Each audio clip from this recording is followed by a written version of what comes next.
여러분 안녕하십니까? 자, 오늘은 11조에 대해서 얘기해 보겠습니다. 11조는 헌금인가 세금인가? 이게 오늘 얘기할 제목입니다. 11조 얘기한다고 하면은 어떤 분들은 아이고 또 11조 얘기야?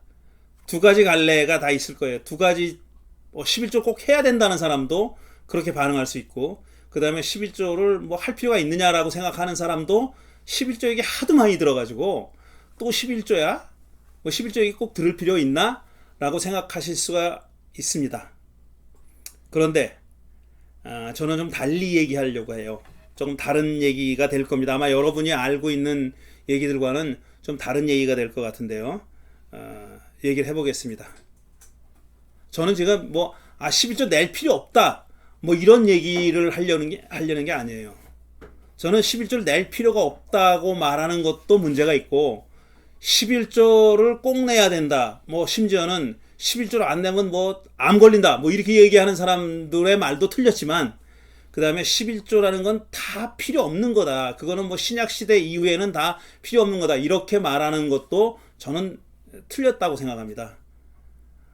제가 지금 하려고 하는 말은 뭐냐면 11조가 어떤 성격을 가지고 있는 거냐는 거예요. 11조가 도대체 어떤 성격의 돈이냐, 아니면은 헌물이냐, 물건이냐, 어떤 성격의 돈이고 어떤 성격의 물건이고, 또 그 다음에 성경은 그 11조에 대해서 어떻게 얘기하고 있느냐. 그러니까 말라기 3장만 가지고 하나님의 11조 안 내는 놈들은 다 하나님의 걸 도적질하는 거, 그것만 얘기하는데 하나님의 것을 도적질하는 사람이다, 그러면서 11조 내라고 강조하는데 하나님 것을 도적질하면 안 된다 이러면서, 그 얘기만 듣는 사람들은, 그러니까 성경을 다 읽어보지 않고 그 11조를 강조하는 목사들이 말라기 3장 얘기만 하는 걸 들으면은 11조는 곧 11조는 하나님의 것, 그러니까 11조를 안 내는 것 곧 하나님의 것을 도적질하는 것, 이게 다예요.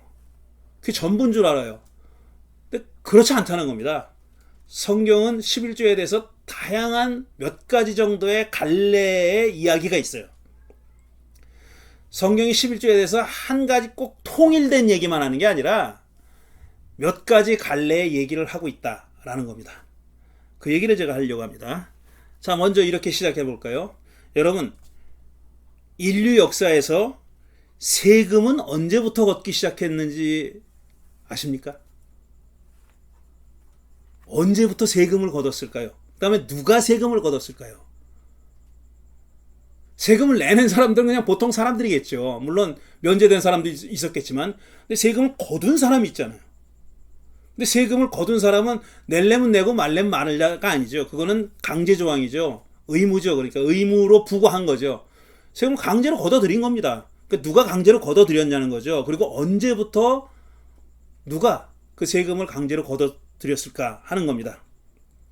일단 수렵 채집 시대, 그러니까 거의 벌거벗고 짐승 잡고 열매 따먹던 시대에는 세금이 없었겠죠. 당연히 세금이 없었습니다.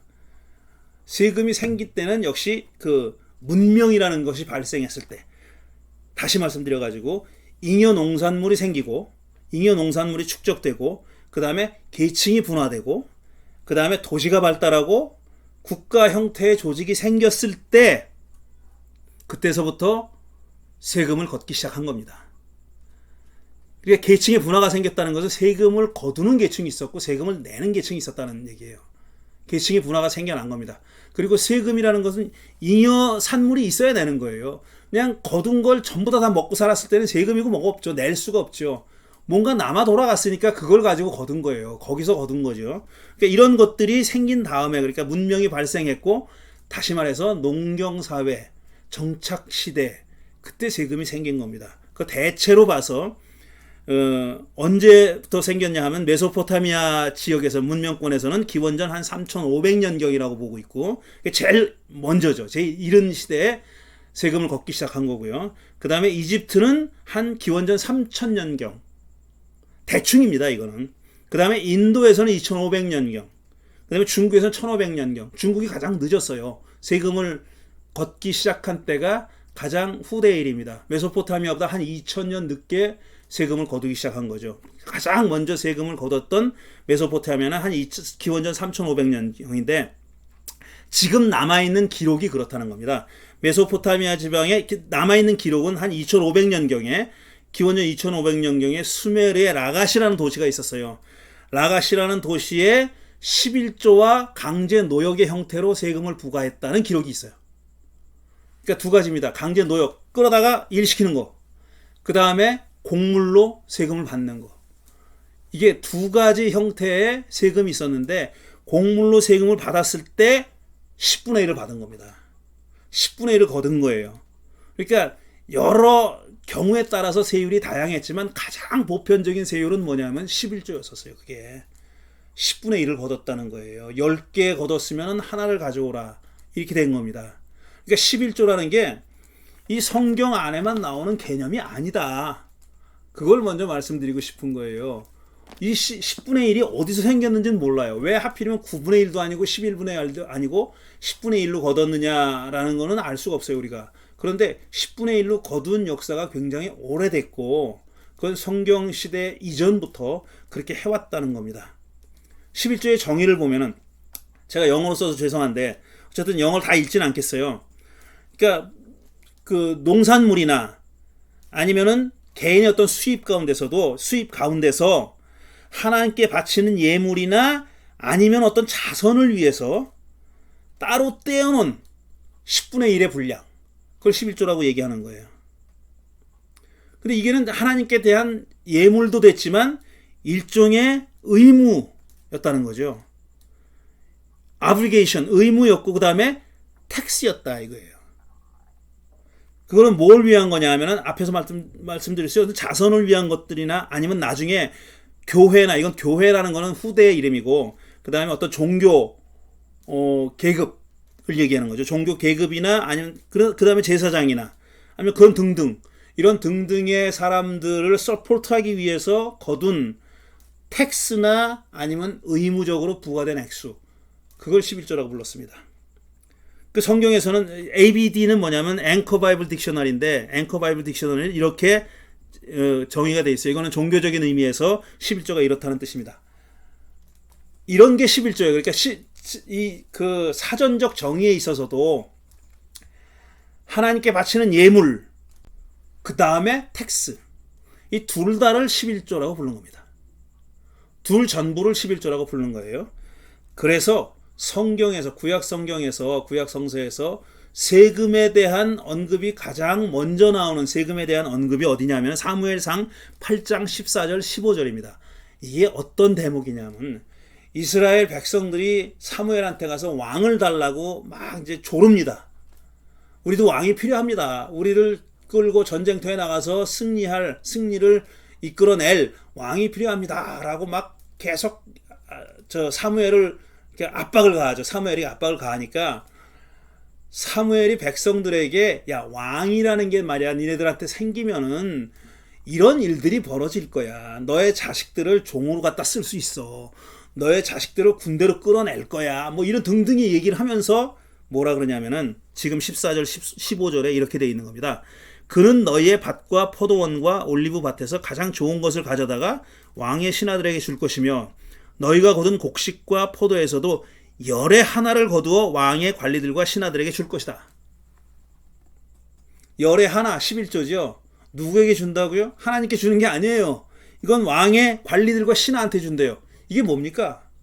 세금이죠. 그러니까 이거는 세금. 그러니까 사사시대에 세금을 거뒀다는 기록이 없어요.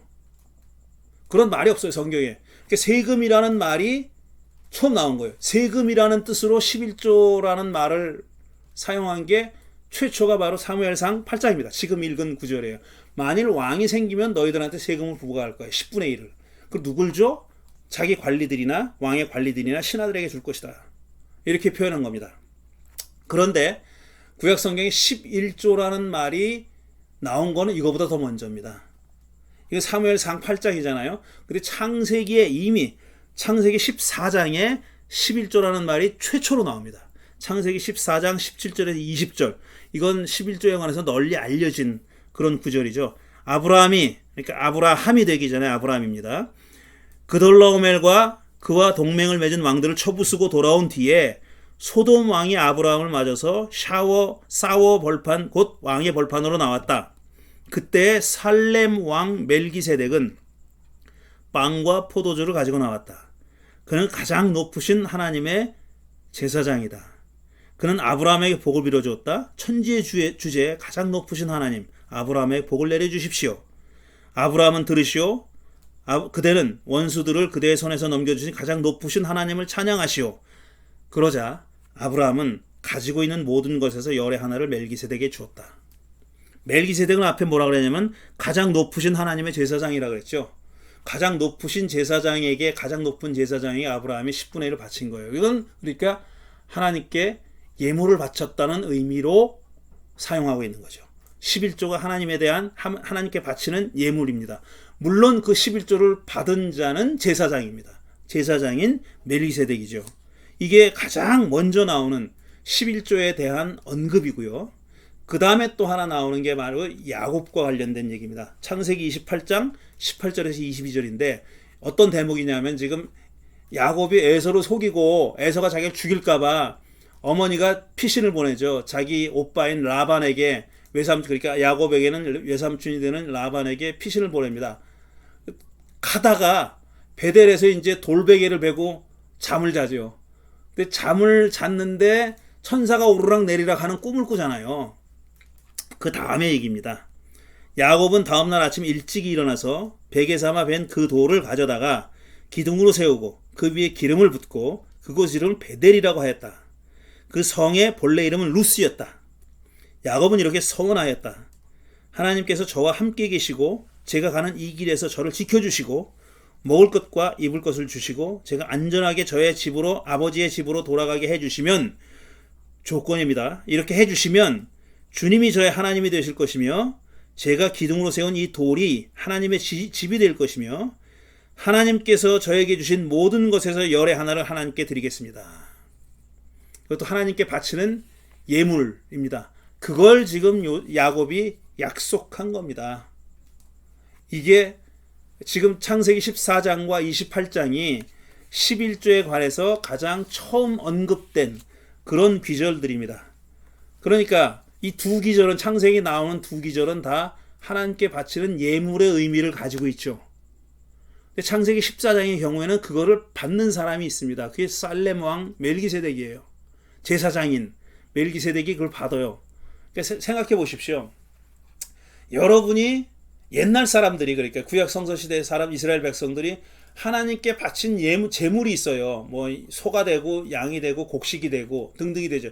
물론 현금은 아닙니다. 돈이라는 것은 그 당시에 그런 식으로 사용되지 않았으니까 그 어떤 물건이었죠. 곡식이거나 아니면은 동물이었어요. 그걸 하나님께 제물로 바칩니다. offering이에요. 제물이에요. 제물. 하나님께 바치는 예물입니다. 근데 그걸 실제로 이 땅에서 받는 사람은 누굽니까? 그건 제사장입니다. 제사장이 받죠. 그리고 제물을 하나님께 바쳤다고 해서 하나님 내려서 그걸 뭐 자십니까? 잡수십니까? 아니죠. 그리고 계명에도 분명히 되어 있어요. 그렇게 바친 제물은 제사장이 먹어라. 어떤 제물은 제사장만 먹어라. 어떤 제물은 레위인과 같이 나눠라. 이렇게 구분이 되어 있어요. 제물을 궁극적으로 하나님께 바쳐진 제물이라고 해도 그것을 소비하는 그런 대상은 사람입니다. 사람이에요. 그러니까 11조도 마찬가지예요. 11조라고 해가지고 곡물이 됐든 짐승이 됐든 뭐든지 드리잖아요. 그런 하나님께 바치는 제물이지만 이 땅에서 그걸 소비하는 사람들은 제사장이나 레위인입니다.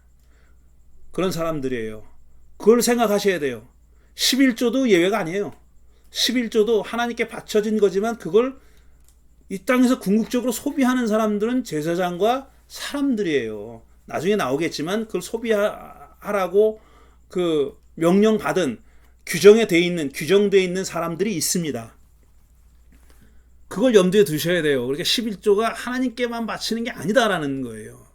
결국 사람에게도 바치는 겁니다. 그거를 소비하는 대상은 소비하는 주체는 사람이다 하는 거죠. 왜? 하나님이 내려서 자시는 게 아니거든. 그거는 하나님이 내려가지고 드시는 게 아니잖아요. 성경이 표현하고 있는 맥시멈이 뭐냐면 하나님이 거기서 재물을 태워서 하늘로 올라가는 연기를 인조해 하신다. 연기를 즐기신다는 게 다예요. 고기는 안 드십니다, 하나님이. 고기는 안 드세요. 고기는 사람 몫이에요. 연기만 하나님 거지. 그렇게 돼 있어요. 그런데 구약 성경이 11조에 대한 규정을 잘 보면요. 말라기 3장만 있는 게 아니라고 얘기했죠. 두 가지 갈래가 있어요. 이걸 좀 엄격히 봐야 됩니다. 11조라는 말이 나온다고 해가지고요. 다 뭉뚱그려서 하나인 줄 아는데 그렇지 않아요. 11조에 관한 두 가지 갈래가 있는데 하나는 신명기 계통에서 규정하는 11조가 있고 그 다음에는 성결법전 쪽에서 규정하는 11조가 있어요. 제가 성결법전이라고 해서 레위기가 나오나 하시지만 그게 아니라 레위기가 아니라 민수기에 나옵니다. 민수기에 성결법전에 속한 대목이 나와요. 자, 일단 신명기 쪽은 신명기 계통은 11조를 뭐라고 규정하나 하는 걸 좀 자세히 읽어볼 필요가 있어요. 여러 군데 나오는데 신명기의 11조에 대한 그 규정이 몇 군데 나와요. 그 중에 가장 자세하고 구체적인 게 14장 22절에서 29절입니다. 거기를 읽어보겠습니다. 너희는 해마다 밭에서 거둔 소출의 11조를 드려야 한다. 그렇죠. 11조를 드려야 한다고 아주 명시합니다. 너희는 곡식과 포도주와 기름의 11조를 처음 난 소와 양의 새끼와 함께 주 너희의 하나님이 당신의 이름을 두려고 택하신 곳으로 가지고 가서 주 앞에서 먹어야 한다. 오호. 좀 설명이 필요한데 당신의 이름을 두려고 택하신 곳은 어디냐면 신명기는요. 유일하게 야훼 하나님께 제사를 드리는 성전은 예루살렘 성전이라고 생각합니다. 물론 신명기의 이 성경의 순서에 따라 보면 신명기는 예루살렘 성전이 지어지기 훨씬 전에 쓰여진 거예요. 모세가 광야에서 연설하는 거니까. 아직까지 성전이 안 지어졌죠. 하지만 이게 학자들은 신명기의 내용은 사실 그거보다 후대의 상황을 반영하고 있다고 합의가 이루어져 있어요. 그거는 다 그렇게 생각합니다. 그러니까 지금 이름을 두시려고 하나님이 당신의 이름을 두시려고 마련해 둔 곳, 택하신 곳, 그거는 예루살렘 성전입니다. 그러니까 지금 신명기는 뭐냐면은 11조를 반드시 예루살렘 성전에서 드려야 된다라는 거예요.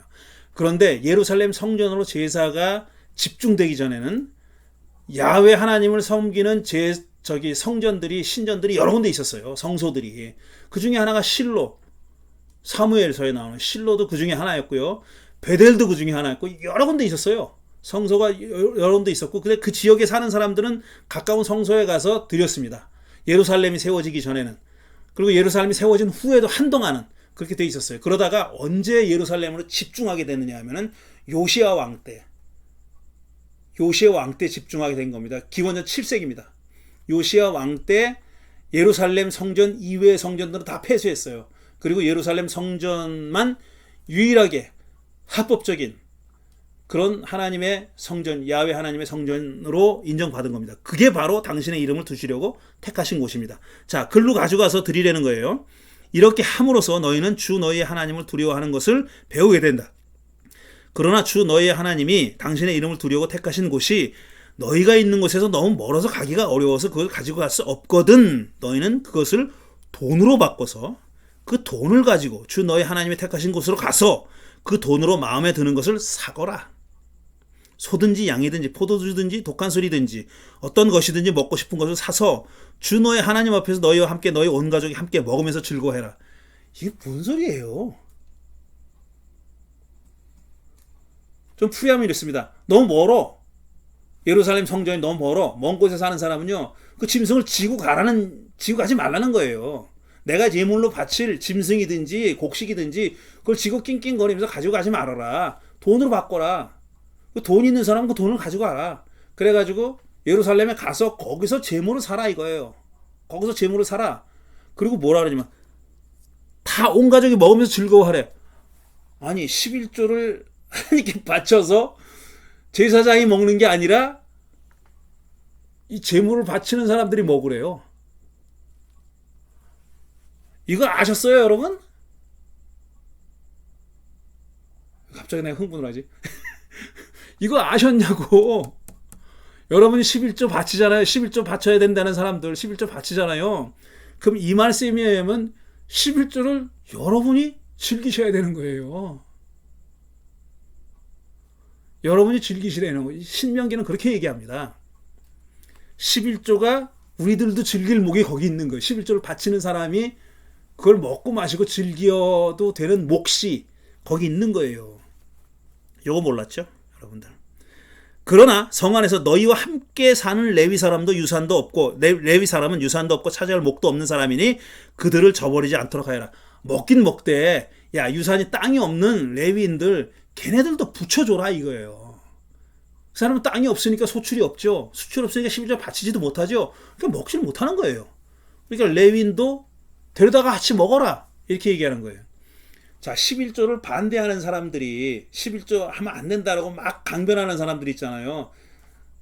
그냥 근거도 잘 모르면서 사실은 미안합니다. 그렇게 반대하는 사람은 제가 너무 폄하하는 건지 모르지만 그 근거를 정확하게 알지 못하면서 11조 거더 강조하는 사람들이 꼴 보기 싫으니까 그런 목사들이 꼴 보기 싫으니까 야 11조 내라고 하는 놈 다 도둑놈이 목사야 사꾼이지 그게 목사야 막 그러면서 막 흥분해가지고 11조 바칠 필요 없다고 얘기하는 사람들 있잖아요. 그런 사람들이 뭐라고 얘기하냐면 옛날에 구약 성서 시대에는 11조가 레위 사람들에게 주는 세금이었다. 말하자면 10분의 1을 걷어가지고 땅 없는 레위 사람을 주는 거였다. 맞아요. 그 말이 틀린 말은 아니에요. 틀린 말은 아닌데 모자란 대답이죠.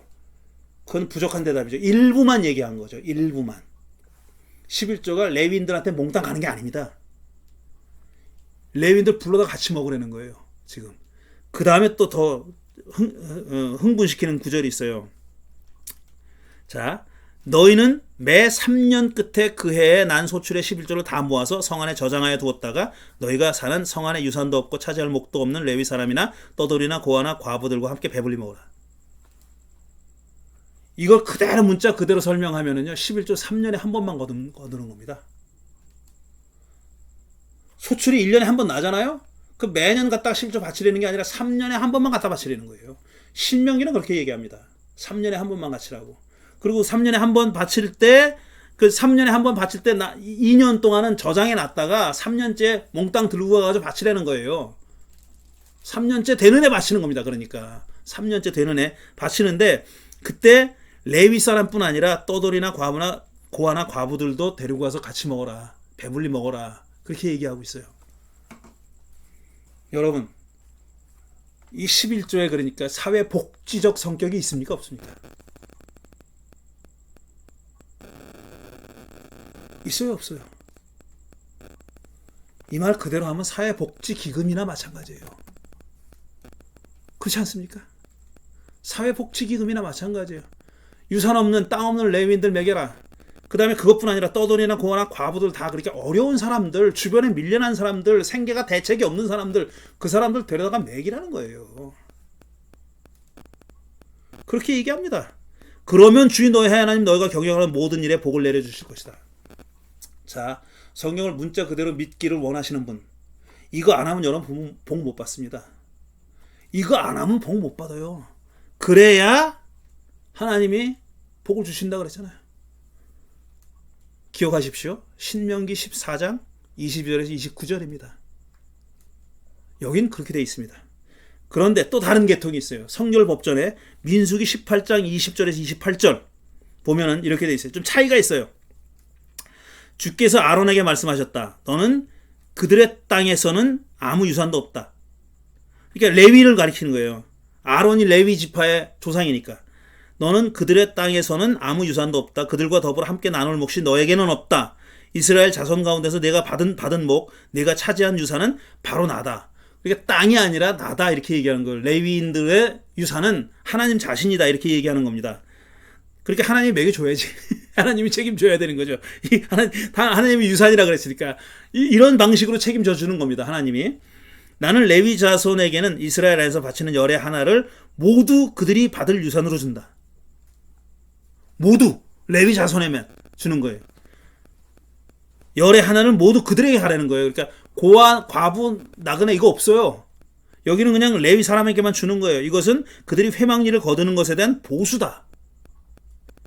레위 사람에게 말하여라. 너는 그들에게 일러라. 너희가 이스라엘 자손에게서 내가 너희에게 유산으로 주는 열의 하나를 받을 때 거기서 또 너희는 열의 하나 받은 것에서 10째 몫을 주께 들어 올려 바치는 제물로 드려라. 자, 11조를 받았어요. 그 중에 11조는 그러니까 100분의 1이죠. 11조는 하나님께 바쳐라, 또 그 얘기. 신명기엔 그런 얘기 없어요. 근데 지금 민수기에는 그 중에 또 열의 하나를 하나님께 바치라 그랬어요. 이렇게 너희는 이스라엘 자손에게서 받는 모든 것의 열의 하나를 떼어 주께 들어올려 바치는 제물로 드리고, 주께 드린 그 제물은 제사장 아론의 몫으로 돌려라. 자, 레위인들 가운데, 레위인이 다 제사장 되는 거 아니잖아요. 그 중에 또 제사장이 있단 말이에요. 그 100분의 1은 그 제사장에게 바쳐라. 그 소리입니다. 그 앞에서는 주께 들어올려 바쳐라 그랬잖아. 그 몇 절 뒤에는 제사장 아론의 몫이다 그랬어요. 그러니까 지금 이 민수기도 아는 거예요. 하나님께 바치는 제물은 결국은 누구한테 가는 거냐? 제사장한테 가는 걸 알고 있어요. 하나님 내려와서 자시는 게 아니다. 맛있게 드시는 게 아니다라는 걸 알고 있다고요. 그러면서 제사장 거다, 그거는 제사장 거. 그런데 제사장 거라고 얘기하지 않고, 제사장에게 바쳐라라고 얘기하지 않고 하나님께 바쳐라라고 얘기하는 거예요. 그러니까 여기서 하나님께 드리는 예물과 그 다음에 소위 복지기금 혹은 세금과 그런 구분이 분명합니까? 분명하지 않습니까? 제 눈에는 분명하지가 않아요. 이거는 하나님께 바치는 예물과 제물과 그 다음에 세금 또는 복지기금이 그 경계선이 분명하지가 않아요. 지금 왔다 갔다 하고 있어요. 왔다 갔다 하고 있다고. 그게 11조예요. 다 11조에 같은 그런 뜻이 다 있는 겁니다. 자, 이 신명기 계통과 그 다음에 성결법전 계통을 비교해 보면 차이점이 있어요. 신명기에는 11조를 3년에 한 번 거두는데 모아놨다가 한 번 드리라고 돼 있는데, 민수기에서는 매년 거두는 게 다르고요. 그 다음에 신명기는 레위인뿐 아니라 떠돌이, 과부, 고아도 같이 나누라 그랬는데 민수기에는 그런 말이 없어요. 그 다음에 신명기에는 하나님의 이름을 두려고 택하신 곳에 대한 언급이 있는데 민수기에는 그런 게 없어요. 그 다음에 100분의 1을 제사장에게 바치라는 얘기가 민수기에는 있는데 신명기에는 그런 게 없어요. 이런 거 보면요, 구약성서가 11조에 대해서 하나의 통일된 계명 혹은 견해만 가지고 있는 게 아니에요. 통일된 전통만 가지고 있는 게 아니에요.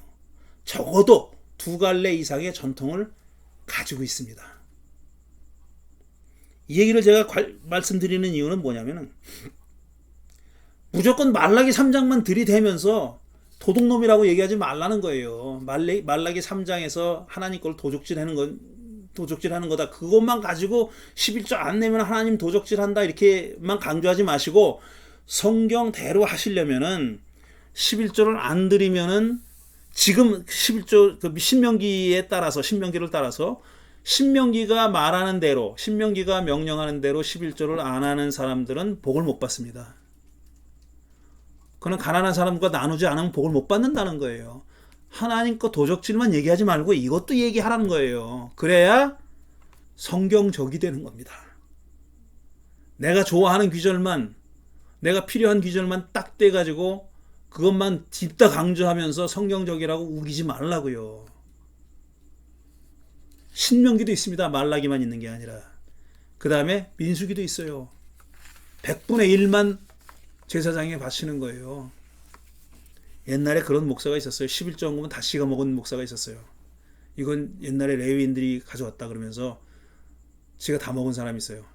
교인들이 11조라고 바치는 건 다 자기 거야. 그런 사람이 있었습니다.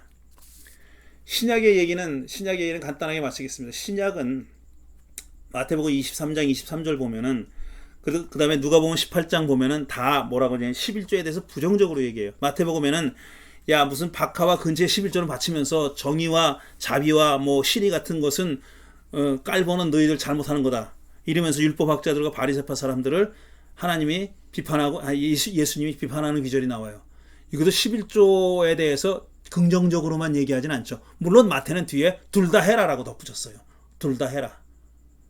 박하와 근처에 11조도 바치고 그 다음에 정의와 자비와 이것도 해라 이렇게 얘기하고 있고요. 그 다음에 누가복음 18장에는 이제 성전에 올라가서 기도하는 사람이죠.